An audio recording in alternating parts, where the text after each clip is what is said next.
임시정부 수립 100년을 맞아 상하이 한 호텔에서 뜻깊은 행사가 열렸다.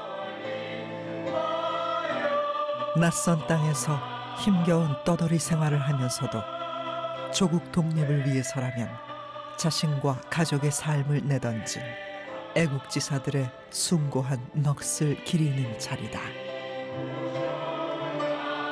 그들의 피땀과 헌신으로 나라는 광복을 맞았지만 정작 조국으로 돌아가지 못한 후손들은 애국가에 눈시울이 붉어진다.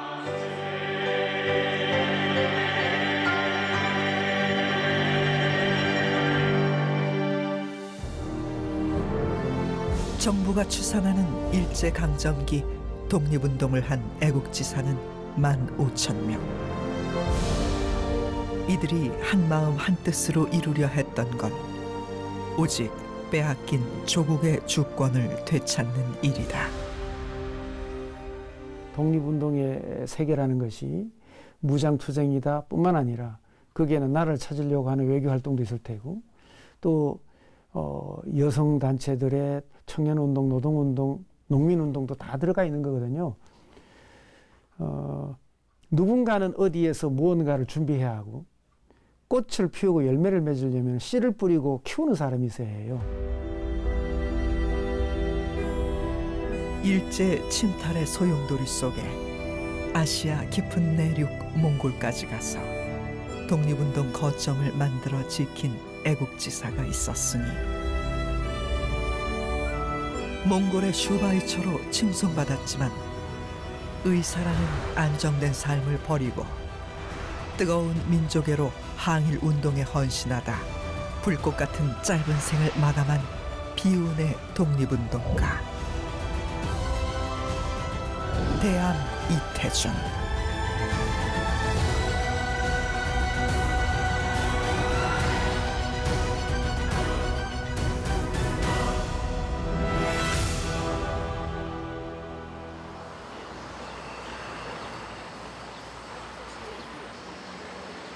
서울에서 서북쪽으로 2,000km 떨어진 몽골. 면적만 한반도의 8배에 달한다. 한때 외세의 지배를 받던 몽골에선 해마다 7월이면 독립을 기념한 나담 축제가 열린다. 말타기, 씨름, 활쏘기 등 유목민의 전통을 살린 행사가 전국에서 벌어진다.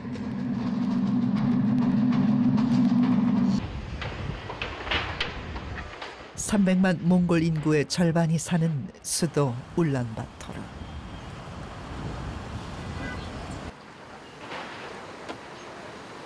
울란바토르 가장 높은 곳에는 몽골의 2차 세계대전 승전을 기념해 만든 자이승 승전탑이 있다.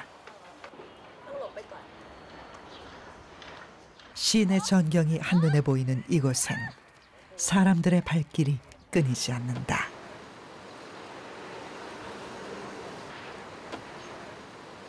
그 바로 아래에 대암 이태준 선생의 기념 공원이 자리 잡고 있다.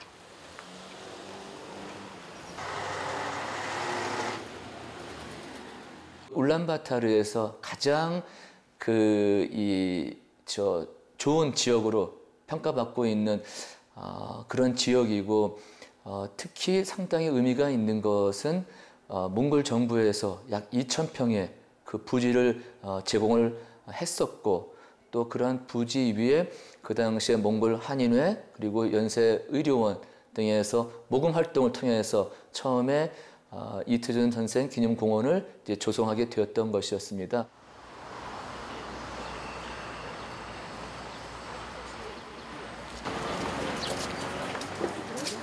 몽골을 여행하는 관광객들의 단골 코스인 이곳엔 하루 수백 명이 다녀간다.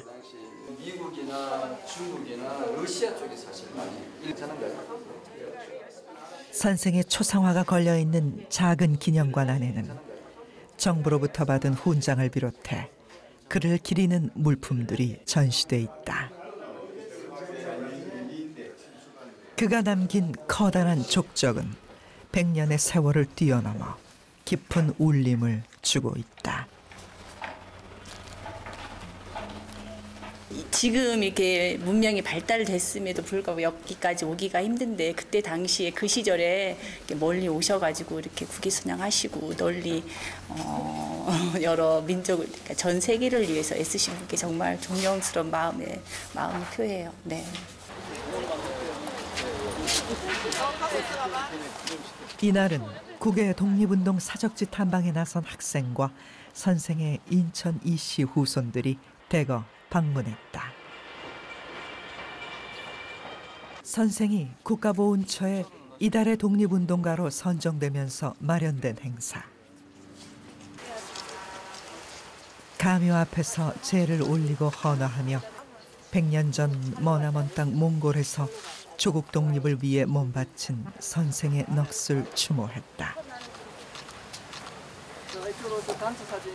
지금 우리가 누리고 있는 자유, 평화, 또 번영, 풍요는 이태준 선생님을 비롯해서 우리 국가 유공자분들의 피와 땀과 눈물이 있었다. 그래서 정말 우리가 나라를 빼앗겼을 때 어떤 분들이 어떤 일을 했고 또 어떻게 해서 이렇게 나라를 되찾았는지 안에 독립운동하신 분들의 어떤 혼과 발자취를 이렇게 찾아보고 향이 없네.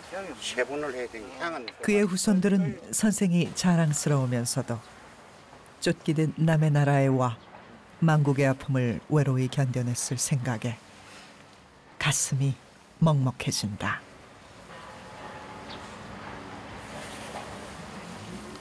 말로서 표현할 수가 없고 눈물이 찡합니다. 할아버지가 기독교를 갖다가 종교를 가지고 계셨기 때문에 재물을 준비해야 되나 말아야 되나 이것도 제가 상당히 좀 걱정을 했습니다.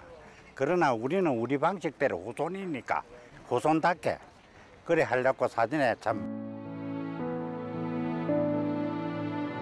그는 왜 100여 년 전 머나먼 몽골까지 가서 잠들어 있는 것일까?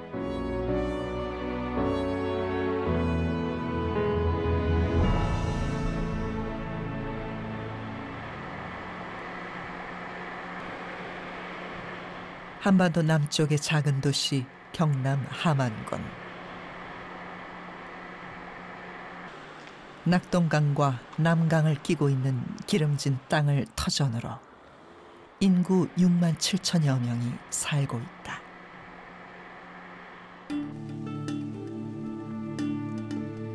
이태준은 1883년 함안군 군북면 명관리 1149번지에서 빈농의 아들로 태어났다. 선생이 태어난 집은 저수지에 수몰된 상태다.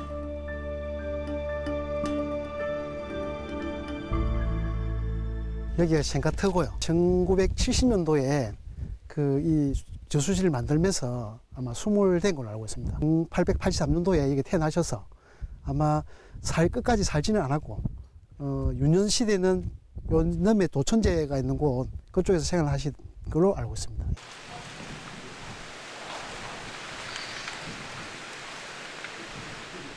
인천 이씨 후손인 선생은 어릴 적 가문의 제실인 도천제에서 한학을 배웠다. 그는 유교 전통 사상을 깨치면서도 마을 넘어 교회에 다니며 기독교와 서양 문물을 접하게 되었다.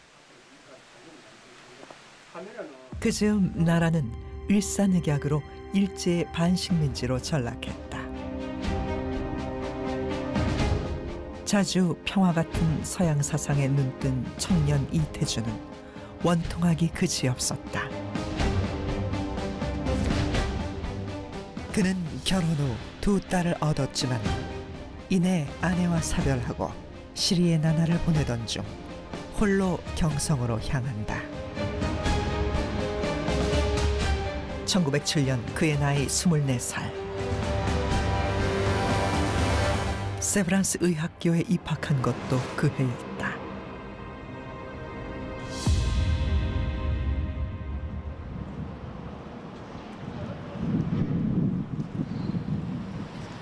우리나라 최초로 서양식 의학 교육을 시작한 연세대학교 의과대학. 1894년 선교의사 에비슨이 제중원을 이관받아 본격적으로 근대 의학 교육을 시작한 곳이다. 한글로 번역된 각종 의학 서적과 간단한 수술 장비까지. 이태준이 공부할 당시를 엿볼 수 있는 자료들이 전시돼 있다.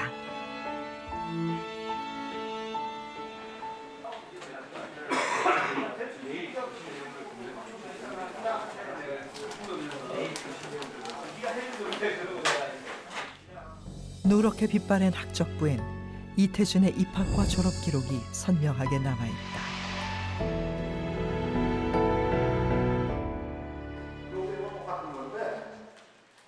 외국인 교수의 지도 아래 근대 의학 교육을 받은 1회 졸업생이 1908년 배출되고 3년 뒤 이태준을 포함한 6명이 2회 졸업생으로 이름을 올렸다. 많은 젊은이들 중에 기독교도 좀 믿고 또 이 서양 문물에 관심도 많은 이런 사람들이 들어와서 선배들 또 선교사들 영향 또 정보도 빨리 얻을 수 있고 뭐 이런 것 때문에 세브란스 출신들이 유독 나라를 뺏긴 후에 독립운동을 위해서 외국에 나갈 수 외국이란 게 뭐 중국이나 뭐 저쪽 시베리아나 멀리 몽골이나 이런 데 가서 독립운동에 뛰어들 수 있었던 그런 배경이라고 할 수 있겠습니다. 이태준은 세브란스 의학교 시절 자신의 운명을 송두리째 바꾼 2명과 인연을 맺게 된다. 세브란스 의학교 1회 졸업생인 김필순, 도산 안창호와 의형제였던 김필순은 안창호가 조직한 비밀결사단체 신민회 회원이었다. 선배이자 스승으로 김필순을 잘 따랐던 이태준은 자연스럽게 나라의 운명을 걱정하는 애국지사들과 어울릴 기회가 많았다. 세브란스 병원 구내에 있었던 이 김필순의 그 집은 도산 안창호가 서울에 오면 꼭 들러서 자고 가는 그런 이제 주요 장소였습니다. 당시 세브란스 병원이라 하면 외국인이 운영하는 병원이기 때문에 치외 복권이 있습니다. 마음껏 거기서 뭐 향후 진로에 대해서 이제 논의를 할 수 있는. 또 한 명은 도산 안창호. 1907년 대한제국 군대 해산 이후 일제에 대한 반발은 하늘을 찔렀고 중국 하얼빈에선 안중근 의사가 이토 히로부미를 암살하는 사건이 벌어졌다.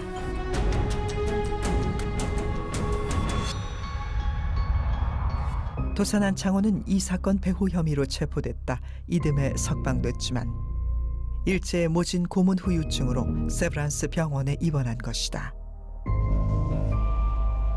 안창호는 이때 자신을 치료하던 이태준에게 신민회의 자매단체인 청년하구회 가입을 권유한다.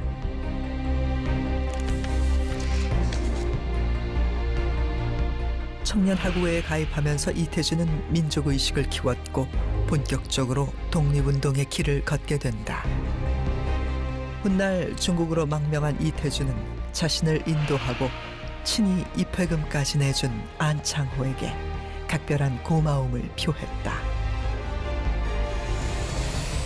나라가 쓰러져가는 이런 거에 대한 어떤 뭐라 그럴까요? 안타까움을 표명하는 걸 보고 친히 뭐 당시 1원인가 그랬답니다.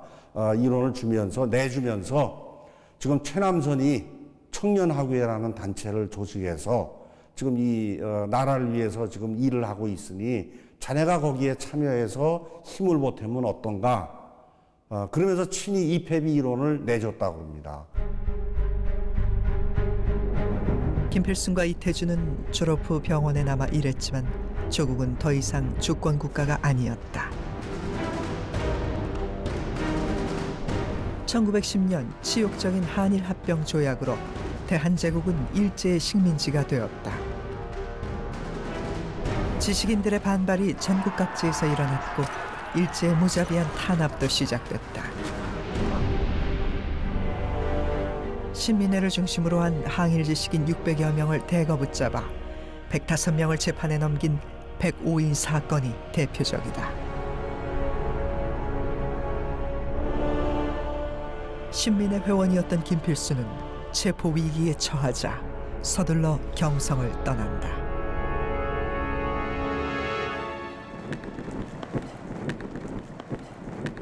청년하고의 회원이면서 안창호를 치료했던 이태준도 반일 지식인을 잡아들이는 일제의 표적이 될 수밖에 없었다. 선배 김필순을 보내고 뒤에 망명하려 했던 그는 뜻밖에도 둘이 함께 망명했다는 소문이 병원에 파다하게 퍼진 것을 알고 아무런 준비 없이 곧장 경성을 떠나야 했다. 1911년 12월 마지막 날 차디찬 겨울바람 속에 선배 김필순을 배웅하고 돌아오니 같이 망명을 떠났다는 이야기가 병원에 파다하게 퍼져 있었다. 나도 급히 경성을 떠날 수밖에 없었다.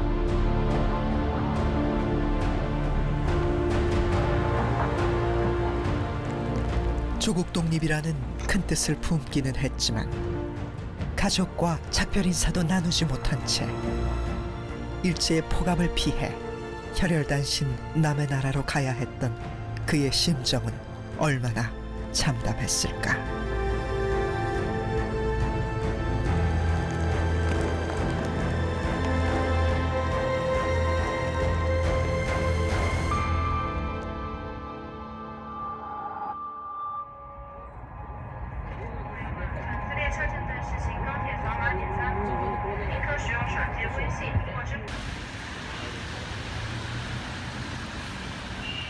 그렇게 망명길에 오른 이태준이 간 곳은 중국 남경.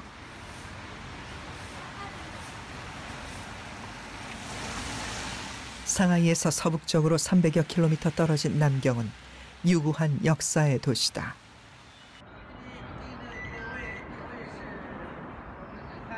청나라의 절대군 주제를 무너뜨리고 중국 최초의 근대적 공화정을 수립한 신의 혁명의 중심지. 황제의 나라가 아닌 백성이 주인인 나라. 중화민국의 수도가 된 남경은 당시 한인 유학생이나 애국지사들에게 희망의 땅이었다.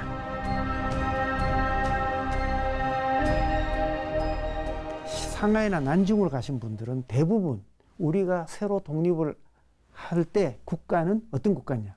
군주 국가가 아니라 황제 국가가 아니라 공화주의 국가라는 거예요. 그 대표적인 인물이 신규식이라는 분이고 또 그 바로 한 10살 좀 밑에 젊은 세대들이 여운형, 김규식, 여기 이야기하는 이태준 이런 분들은 전부 공화주의를 꿈꾸는 신지식 청년들. 1880년대 이후는 이 신지식 청년들이란 말이에요. 그리고 이분들은 그곳에 가서 우리가 다시 독립하는 나라의 모델을 찾으려고 하는 겁니다. 제작진은 이태준의 발자취를 따라 중국 남경의 한 병원을 찾았다.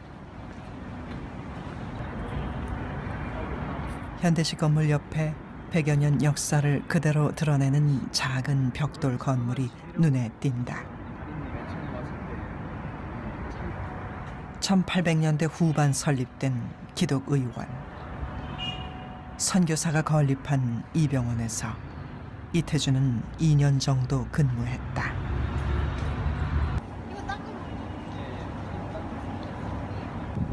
아는 사람 하나 없고 말도 통하지 않는 중국 땅에서 어렵게 자리는 잡았지만 떠나온 조국을 생각하면 가슴이 아려왔다.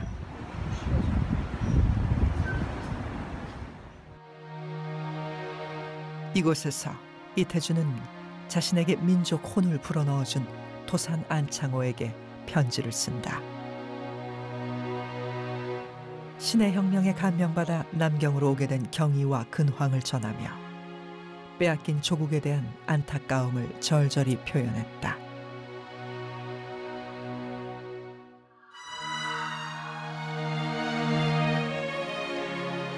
중원대륙 혁명군이 이룩한 굉장한 일을 살피고 우리의 정형을 생각하오니 슬프고도 처량한 마음 금할 길 없습니다.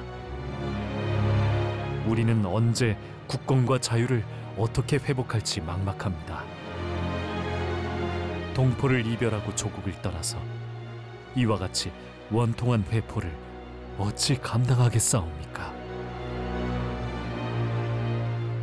그 당시에 김규식이란 그 분을 만나가지고 그 김규식이 몽골에 가서 비밀리로 그 군관학교를 세우겠다고 했습니다.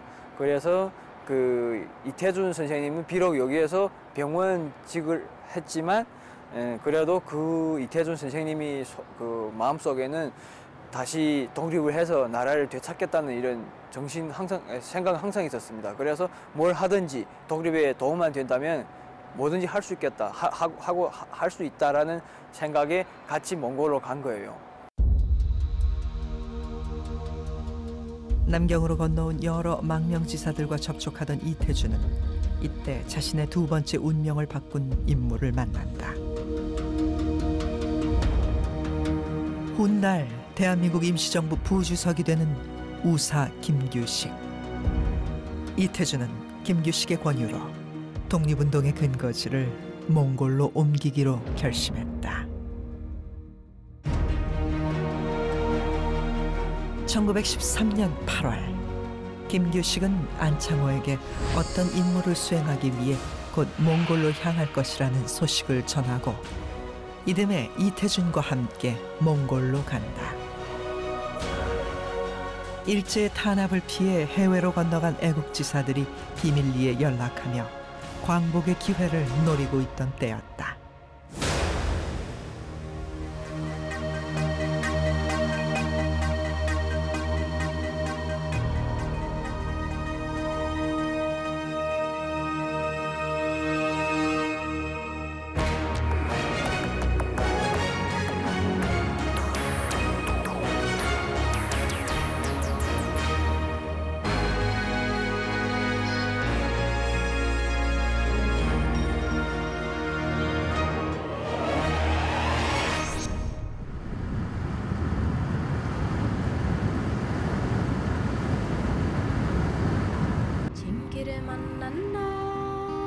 국경을 거쳐 도착한 몽골.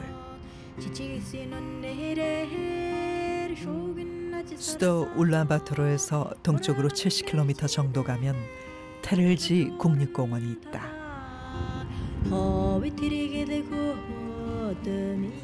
큰 나무가 우거진 숲과 기암괴석이 한데 어우러진 깊은 계곡. 전통가옥 게르와 한가로이 논이는 말을 벗삼아 광활한 초원이 그림처럼 펼쳐진 이곳은 지금은 몽골 최고 관광지 가운데 하나다.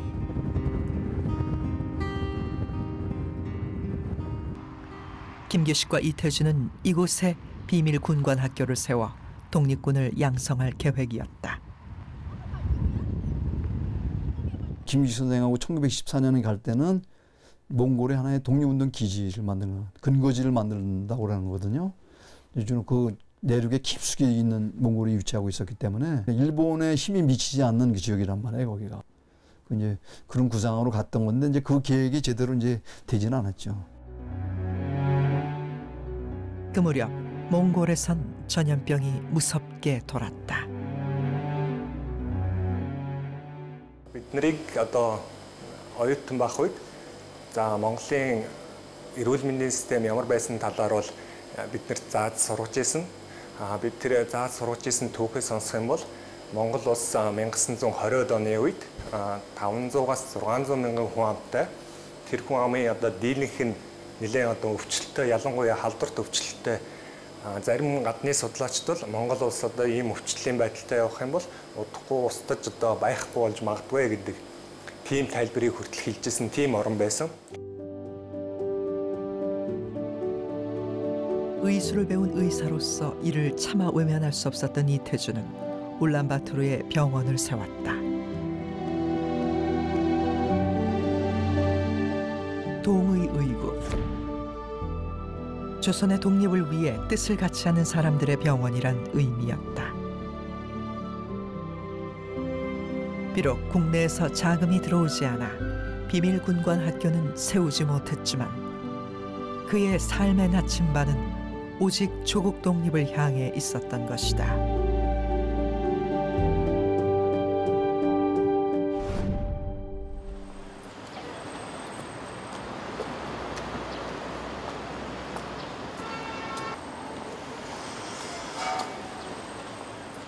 과거 몽골의 생활상을 알 수 있는 울란바토르 도시박물관.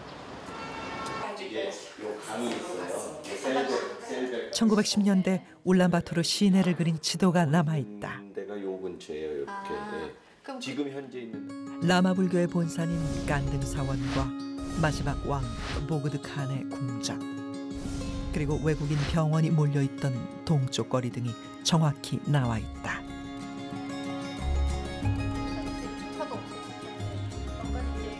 몽골인들은 이 동쪽 거리에 이태준의 동의의국도 있었을 것으로 추정한다.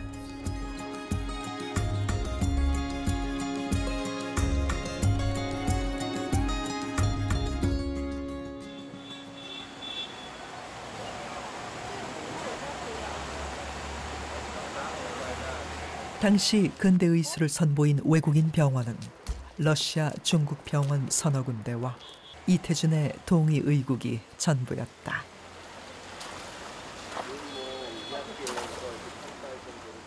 지금도 남아있는 동쪽 거리 러시아 병원 근처에 동의의국도 자리했을 거라는 추측이 가능하다.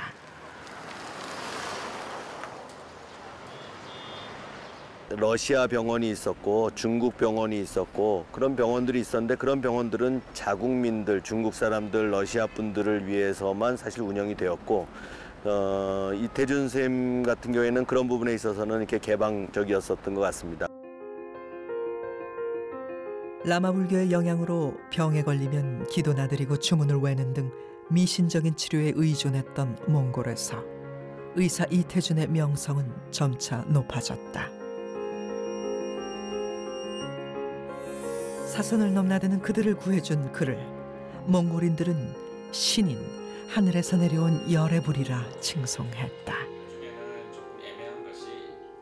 서양의학을 제대로 공부하고 뭐 이렇게 몽골까지 와서 의원을 연 사람은 극히 드물었기 때문에 아주 이제 그런 부분에서는 기술적인 부분에서도 높게 평가를 할 수가 있겠습니다만, 제가 보기에는 아무리 그렇다고 해도 신이다 또는 뭐 신이 사람의 의사의 몸을 입고 와서 진료를 한다라고까지 이제 칭송을 받으려면 또 다른 요인들이 더 큰 것이 있다고 생각이 되는데, 그게 아마도 그만큼 가난한 사람들을 돌보는 마음이 있었고 지휘 고하를 막론하고 모든 사람들에게 마음을 다해서 진료했던 어떤 그런 것들이 물론 있었다고 생각이 돼요.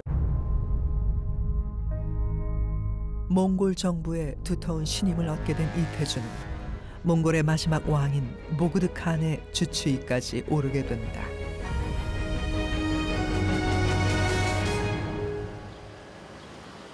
국왕의 어의였던 이태준의 흔적을 찾아간 몽골 국립문서보관소.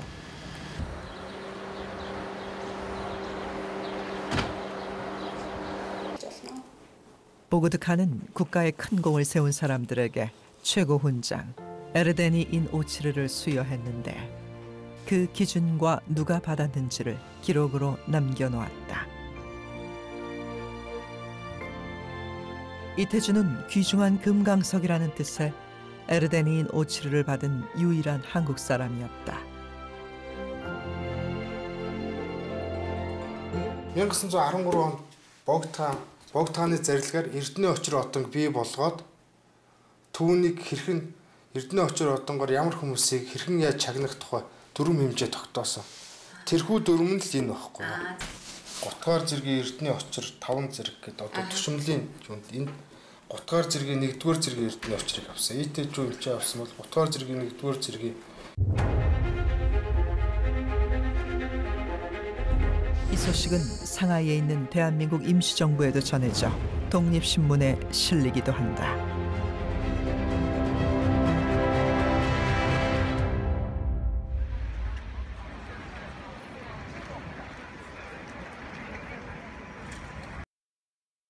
그가 독립신문에 등장한 것은 이번이 처음이 아니었다. 이태준은 근대적 의술로 몽골 사회에 두터운 신뢰를 쌓아가면서 조국 독립운동에도 아낌없이 지원해왔다.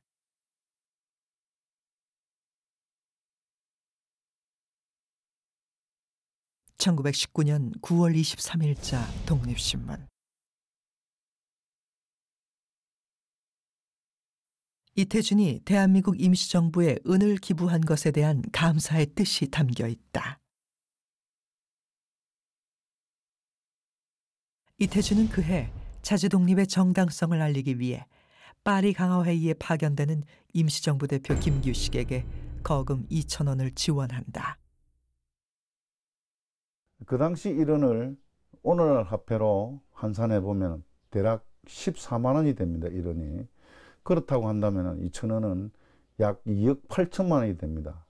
따라서 이태준 선생이 재정적으로 항일운동단체라든지 상해 임전에 후원한 것은 마치 가뭄의 담비와 같은 뿐만 아니라 중국과 러시아를 오가는 애국지사들에게 숙식과 교통을 제공하며 임시정부의 든든한 지원군이 된다. 이태준의 동의 의국은 당시 중국 국경 장가구에 개업한 의사 김현국의 십전 의원과 함께 해외 독립운동을 잇는 거점 역할을 톡톡히 했다. 그 거점을 통해서 독립운동가들이 오가는 교통로도 되고 문서도 오가고 자금도 오가고 이태준이라는 사람이 그 루트 중에 뻥 뚫려 있는 공간 몽골 그것을 책임지려고 간 사람이란 말이에요. 그런데 21년에 피살되어 버렸기 때문에 그 공간이 너무나도 우리들에게는 큰 충격이고 손실이 큰 것이죠. 이는 제작진이 확보한 그동안 알려지지 않은 새로운 편지를 통해서도 명확히 확인된다. 항일 독립운동의 오랜 동지 김규식에게 보내는 편지 내용이다. 이태준은 소비에트 정부로 가는 임시정부 특사이자 한인 사회당 간부 한영권을 영접하고 여비를 빌려줬다고 자세히 언급했다.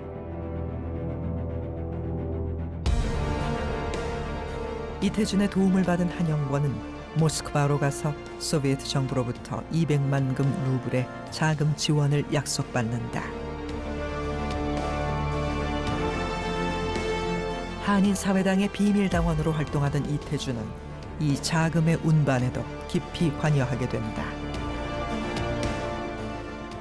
러시아형 소비에트 정부에서 크게 마음먹은 거죠. 이걸 가지고 이제 시베리아 횡단철도를 거쳐가지고 이제 옮겨야 돼. 상해까지 와야 되잖아요. 자금을 쓰려면. 그러니까 이제 그 돈이 이제 그 자금이 이제 운송하는 게 보통 일이 아니란 말이에요. 금덩이가. 근데 그걸 이제 이쪽으로 와가지고 한쪽은 만주 쪽으로 들어오고 한쪽은 이쪽 몽골의 울란바토르를 거쳐서 이렇게 해서 이제 북경 거쳐서 상해로 오기로 된 거죠. 근데 이태준 선생은 그 이제 몽골을 거쳐서 오는 그 자금, 그 자금에 이제 책임을 맡은 거죠. 이 근처에 대한민국 임시정부가 있다던데. 가 선생께 전하시오. 나 밀양 사람 김원봉이요.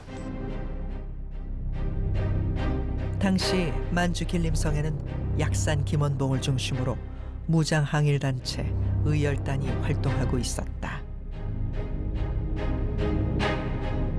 소비에트 자금 운반 과정에서 김원봉을 만난 이태준은 의열단에 가입한다.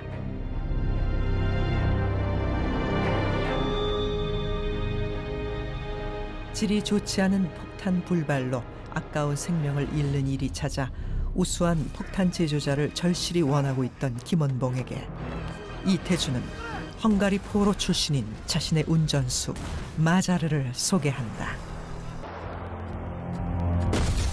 마자르의 우수한 폭탄 기술 덕분에 훗날 의열단의 독립운동은 빛을 발하게 된다.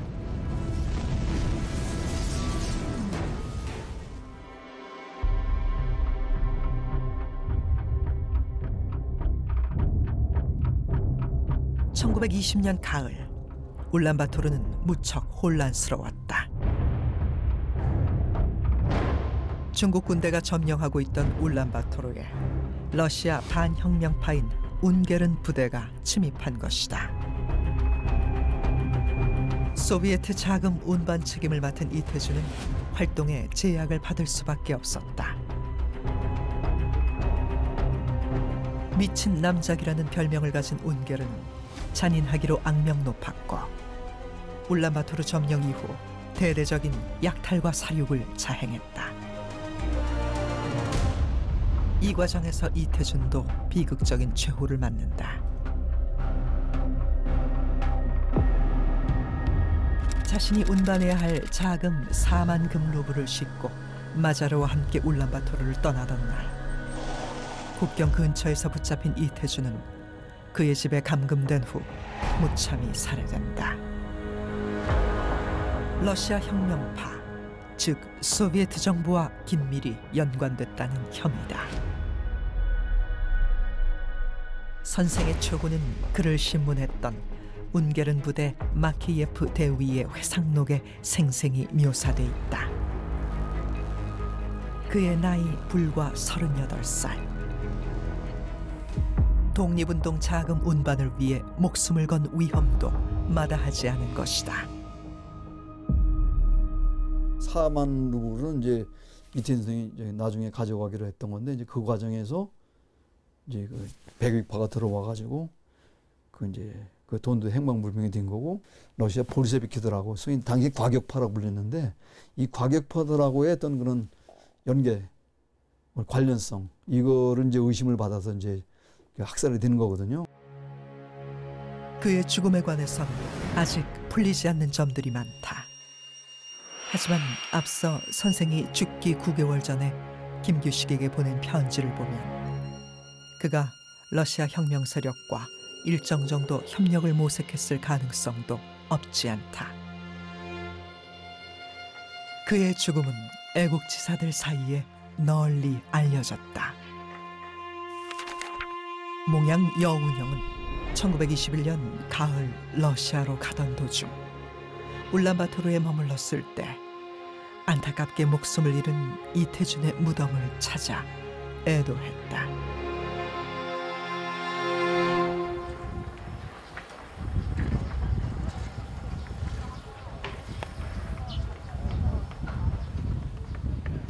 여운형 글에 따르면 묘의 위치는 현재 자이승 승전탑이 있는 구릉의 서북쪽 경사지쯤 된다. 이태준을 존경에 맞지 않던 몽골인들이 그의 시신을 수습해 묘지를 단장해 놓은 것으로 추정되지만 지금은 흔적을 찾을 수 없다.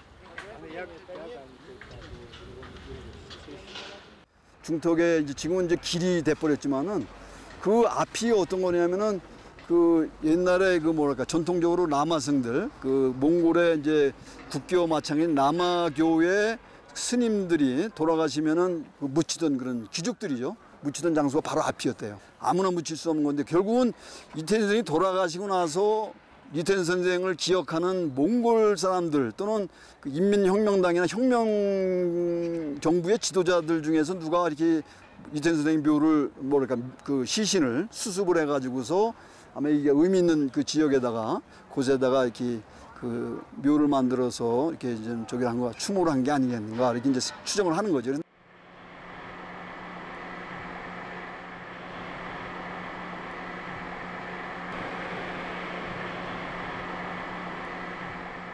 이태준 선생의 후손이 살고 있는 경남 밀양을 찾았다. 안녕하세요. 반갑습니다. 네, 수고하십시오. 자, 우리 부산 살았거든요. 부산에 국가보훈처에서 받은 이달의 독립운동가 기념패가 제작진을 맞이했다. 아 그래요? 왜냐면 그 당시에 하지만 후손들은 선생의 존재를 안 지 그리 오래되지 않았다. 우리 진해 형님 모시고 집안에서도 쉬쉬해온 안타까운 시절이 있었기 때문이다. 기념관이 왕궁되면 거기서 찾아가. 부모님을 그리워가지고 명절 때나 제사 날짜는 모르고 아버님마저 돌아가신 줄 알고 있으니까 실제로 살아 계셨는데 아버님만 돌아가신 줄 알고 명절 때마다 부뚜막에다가 음식을 차려 올리고 그게 되게 불쌍한 것 같아요.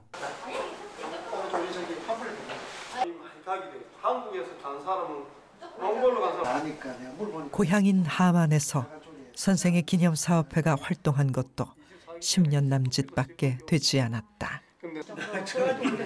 몽골의 청담동이라더라고요. 이분이 원래 군부 그 맹가인 출신인데 이분이 경북 상주로 본조를 옮기었어요. 본조를 옮긴 이유가 물론 가족들의 안전이나 주위 사람들의 안전을 위해서도 막 그런 게 있었습니다. 직계 자손도 참 귀하지요. 없죠. 해나는 게 잘 몰라서 있었는데 연세대학교 측에서 몽골의 기념공원을 계속 관리하다 보니까 고향 땅에는 뭐 하나 일돼갖고 상주에다가 그걸 물었습니다. 상주에서 답변이 가기로 우리 군에는 그런 분이 없다. 없으니까 우리 사람 잘못 알은 것도 일돼서 연세대학교에서 학적부를 보니까 본적이 함안군 군북면 맹간이다 일대. 그래서 알게 되었습니다.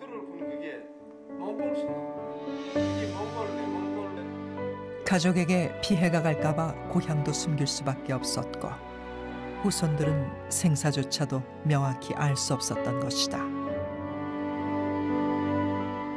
他们当时的目的呢，就是为了国家独立。他们也没有想到，我以后我的这些活动以后要让后人知道，让后人来纪念我。他们根本就没想这一点，所以他们也不会有意的把自己的活动的就是记录下来留下来。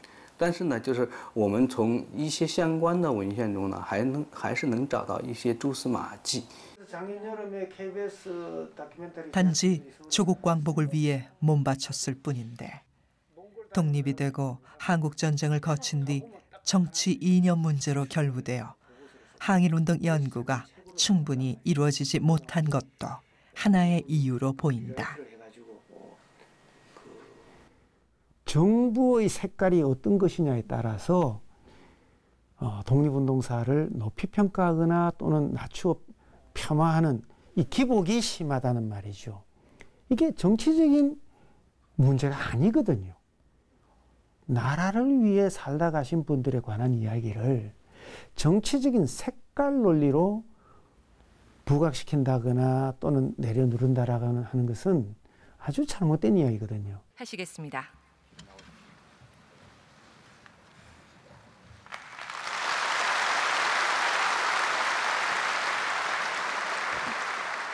광복은 항일여병에서 광복군까지 애국 선열들의 희생과 헌신이 흘린 피의 대가였습니다.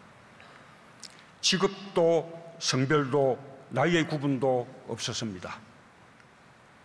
의열단원이며 몽골의 전염병을 근절시킨 의사 이태준 선생, 저는 국민 여러분, 문재인 대통령의 8.15 경축사 이후 선생을 재조명하는 움직임이 조금씩 생겨나는 건 그나마 다행스러운 일이다.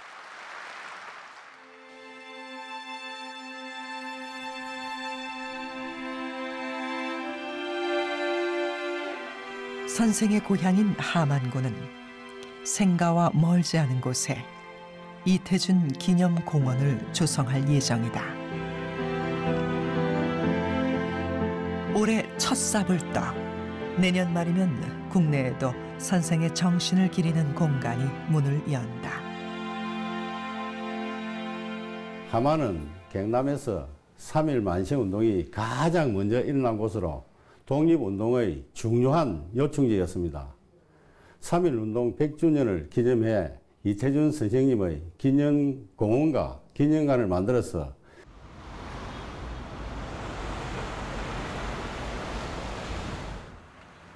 가장 먼저 선생의 존재를 발굴해낸 연세대학교는 대암 이태준을 학교를 빛낸 올해의 인물로 선정한 데 이어 자체 제작한 흉판을 최근 함안군에 기증하며 선양 사업에 힘을 보태고 있다. 이태준 열사가 그 몽고 국왕 이태준 선생님이야말로 독립운동뿐만 아니고 국제적인 친선, 평화 이런 걸 주장하셨던 분이기 때문에 당연히 그분의 정신을 기리는 것이 중요할 것으로 생각합니다. 함안에 태어나셨으니까 함안에서도 역시 같이 보조를 맞춰 주시면 이태준 열사님을 우리가 기념하는데 아주 좋은 계기가 될 것 같습니다. 중국, 몽골, 러시아 근대사를 관통하며 넓은 지역에서 비밀 항일운동에 큰 공적을 남겼지만 선생에 대한 연구는 여전히 걸음마 단계다. 여기에 100년이라는 시간과 함께 그의 자취는 점차 사라져 가고 있다.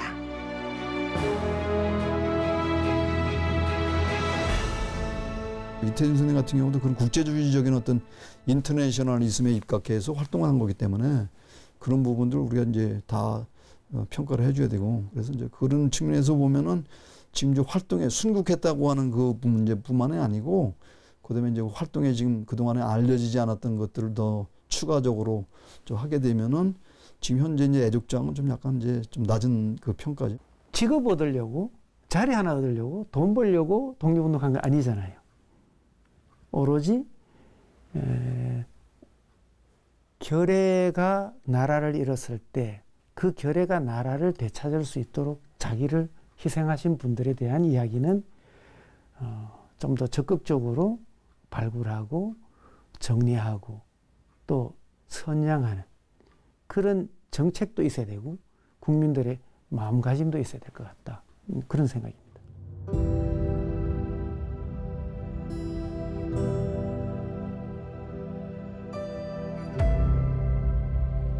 빼앗긴 조국을 되찾기 위해 먼 이국 땅으로 가 젊은 나이에 세상을 떠난 이태준.